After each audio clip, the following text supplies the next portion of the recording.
What's going on, guys? It's Ronnie2K here, and NBA 2K21 has been out for a few weeks now, so I thought I'd run you through some of my favorite builds in the game so far.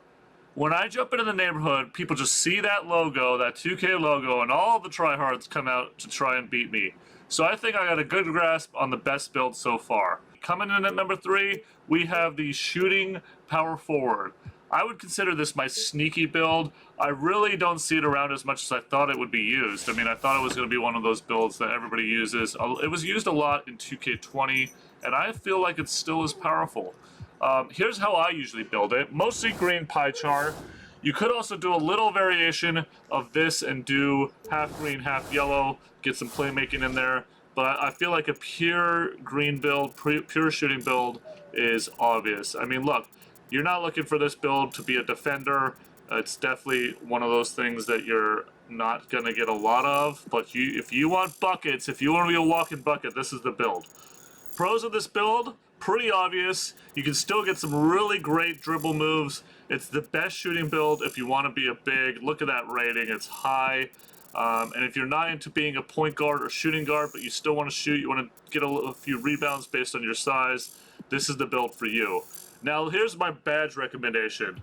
Obviously, you're getting this build to shoot, so you better have shooting Hall of Fame Green Machine, Hall of Fame Deadeye, Hall of Fame Hot Zone Hunter, Hall of Fame Slippery Off Ball. You need to make sure that you're able to get open, create some space, and shoot.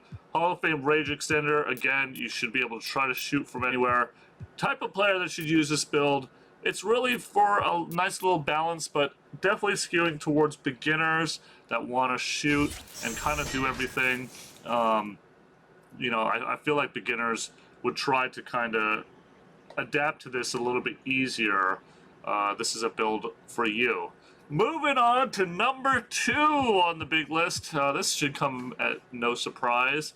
It's a build I play a ton, and I've played a ton in both 2K20 and 2K21, and that is, of course, the Paint Beast.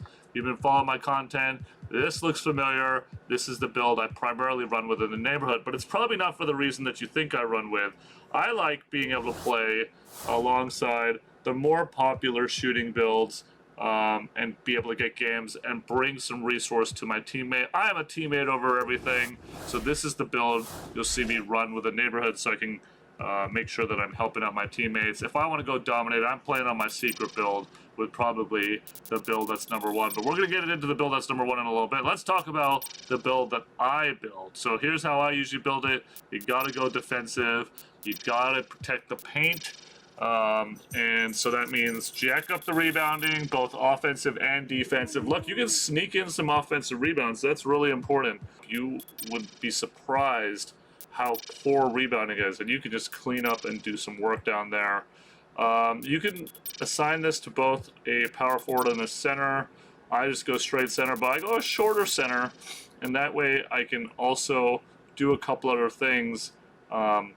And I need to be able to move. I mean, that's the one thing. You got to be able to build a player that is not stuck in cement. That is the con of this build. If you build it properly, you want to make sure that you can move the floor, you can finish. And it's all about finishing, right? So make sure that you get consistent finisher gold, contact finisher, giant slayer, so you can dunk on the people that are bigger than you, gold lob city, gold relentless, and then jack up that defensive rebound. Make sure you're getting a gold box, Hall of Fame brick wall, interceptor, Hall of Fame intimidator, Hall of Fame rebounder chaser, Hall of Fame rim protector. It's all there for you. I don't actually usually go heavy on interceptor, but it's been a really popular build for others, and so that's why I wanted to mention that. If you want to jump those lanes, go ahead and pick up that interceptor badge, but make sure you have rim protector. It comes out very vital. And look, nobody's going to score on this build easily, again, as long as you're not stuck in cement. This build is very adaptable. I mean, you'll see beginners that don't like to shoot out there. That's what it, it's known for. But to become really good at this build, it takes a learning curve. You need to learn how to play off of people. Make sure that you are a great pick and roll specialist. And you got to make sure that you are ready to do kind of the heavy work, but really be a smart. This is the build for a smart player if it's used properly. The experts that are really good at it are really incredible. And then coming up at number 1, we have the play shot, probably the most used build. I should look up the statistics on that, but I bet you it's extremely high. Of course, the reasons why it's so popular: speed boosting. You can definitely get that first step and make it quick.